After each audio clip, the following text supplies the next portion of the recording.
Hi, folks. I'm meteorologist Tom Convica here on a Saturday evening. Let's look outdoors with our Sandlot Broadcasting tower cams. Thanks to those folks for those things. Look how valuable they are, showing us the clouds, a few what we call crepuscular rays coming through the clouds. Those are the sunbeams that you're seeing there. So we'll call it partly cloudy sky. It's 84 and humid, 67 is our dew point. That is pretty good for Sandlot this time of year as far as numbers are concerned. 82 in Gina. Likewise, we see some filtered sun coming through the clouds. A lot of high cloudiness over in that direction, but we see some puffy cumulus clouds as well, but nothing big. So I think you're looking okay from that department. Rain likely Sunday. This is the bottom line in this forecast. It will taste and feel like summer next week. And then what about Mother's Day? Will the weather cooperate with mom? Well, I've got the forecast, believe it or not. And let's go into the radar where we're seeing a little storm complex off to the west of us, moving eastward into central Louisiana, but it's weakening as it does. And I'll zoom in and we'll play this once again, kind of keep it going there for you. Again, you can see how this is weakening as it heads in. The strongest storm was in the Opelousas area and then over toward Palmetto in northeast St. Landry, but it's a lot weaker at this point. We see some outflow boundaries trucking through the area. Let's see if we can identify. There's one right there. There's another one. Actually, two of them merging there across southwest Vernon and southeast Vernon and southwest Rapides. And we see another one from this little storm, which was in Grant Parish, kind of working away from into western and northern Grant and into Wind Parish. So those many times act like miniature cold fronts. They will trigger additional showers and thunderstorms. So I don't think your chance of rain is over just yet here in Cenla for today. For Sunday, though, a couple of areas that we're watching. I think two disturbances will come overhead. The first one by early Sunday morning will start initiating showers and thunderstorms off to the west of us, and then that will kind of work through, but giving us a break maybe by church time, at least according to this model, before by early Sunday afternoon, the rain chances begin to increase once again, and that continues off and on into the evening hours. And then we see a break for Sunday night. And then once we get into day Monday, more hit and miss activity. So the highest rain chance over the next 7 days so far as I can tell, looks like on Sunday.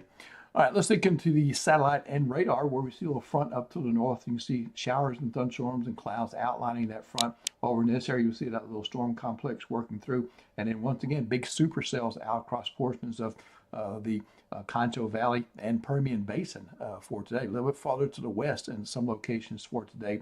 Tornado near Kermit, Texas. Thankfully, that was short-lived. And as we go into the rest of the forecast there for us, this is your rainfall pattern now through midnight on Sunday. Best shot of rain, and this has more to do with where the chance of some locally heavy rain may be in the DeRidder, Leesville, Manny, Natchitoches, Winfield, Colfax territory there. Maybe a secondary risk from Oakdale up through Alexandria, Pineville, Gina. And as you head eastward and southeastward, looks like the chance of the heavy rain will be a little bit less. In fact, I have Vidalia all the way down to a 50-50 chance of rain. Common amounts will be about an inch or less, but I still think 2 to 3 inches will be possible, mainly in these areas that have the 70 to 80% coverage of rainfall that I'm forecasting there for tomorrow. Let's look at the severe weather threat for your Sunday. It is marginal across the nation. In our part of the world, a little bit better across south central Texas and the hill country, covering San Antonio, Austin, trying to get over toward Houston, maybe got as far as Victoria there. Elsewhere, for us, we're just in that marginal risk. So the overall risk of severe weather is low, limited, as I call it. And then we do have at least some percentages in all of the categories. The flood and hail threat rate is about even. Maybe the primary most common threat would be the wind, and a tornado can't be ruled out in the situation for the day tomorrow. Severe weather for Sunday, AM and PM. Remember, there are two disturbances aloft, and that translates into these two systems that will affect us on Sunday, AM and PM, and I showed you with the high resolution model just a bit ago how that might operate. The level is marginal, 1 out of 5 on the Storm Prediction Center scale. I use a 3-level scale. 1 and 2 is my 3 there. So again, it's a 1 out of 3 1 out of 5 for them. Scope and duration, severity will be limited. Enhanced events will be unlikely in this, meaning we don't expect hail larger than golf balls, no upper end tornadoes or anything like that, and no hurricane force wind. All modes are on the table though at 5% for wind and hail, and tornado risk 2%. And this is a statistical construct from the Storm Prediction Center indicating maybe what your risk might be in tomorrow's situation. That, of course, means that that is within 25 miles of any point in central Louisiana, which could be your house, your work, or your school. Let's look at that 7-day forecast then for your Sunday. 70% average across the area. So we do raise that little severe weather flag with the Storm Prediction Center. Scattered showers and a few thunderstorms in the forecast for Monday, Tuesday, and Wednesday. It starts getting hot, folks, and humidity with this. So we will have a heat index those days. So this will probably be the most uncomfortable weather we've seen so far in 2024. And you see temperatures high of 90, 91. Remember, these are averages.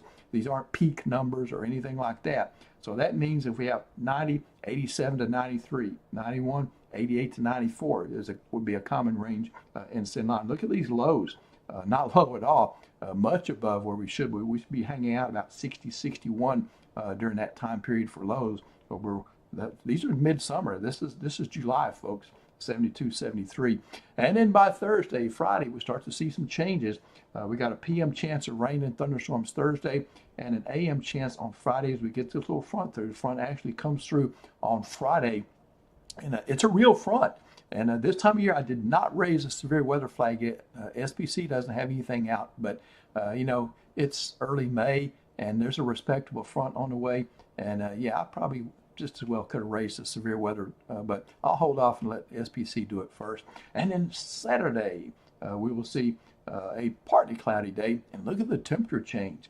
Much cooler in the morning hours, meaning some dry air will come in. It'll knock that humidity out, and only a high of 80 degrees. That means a mixture of 70s and 80s for your Saturday. And let's not forget about Mom, as we see Mother's Day forecast, 80 degrees for your high, and I don't have the low on there, but the low Sunday morning, 57. Mother's Day morning, partly cloudy day, and no rain expected. So the weather right now seems to be cooperating with your Mother's Day forecast there for Sunday, May 12th. All right, well, thanks for being with me, and Nick Mickels will be with you tomorrow, and I'll see you around as well.